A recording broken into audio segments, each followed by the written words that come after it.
Siya si Richie Arnado ang real-life Superman nga mirescue sa babayeng moambak unta sa tulay sulod lang sa 14 segundos.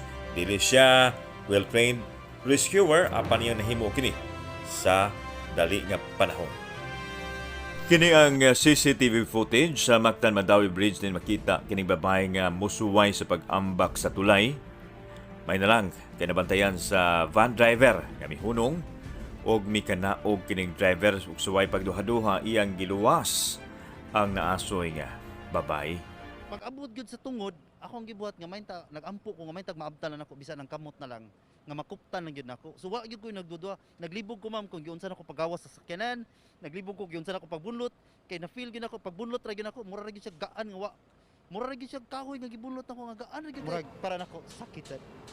Kita ginikanan ta nya human makalit lang gawa tong anak nga was saktong kuan unfair kay sa ginikanan di ba tumugid din na santop sa kuna ma'am nga masave lang gyud Iyahang gipahilo na sa gutter ug iyahang gihuwat ang mga otoridad nga makaabot.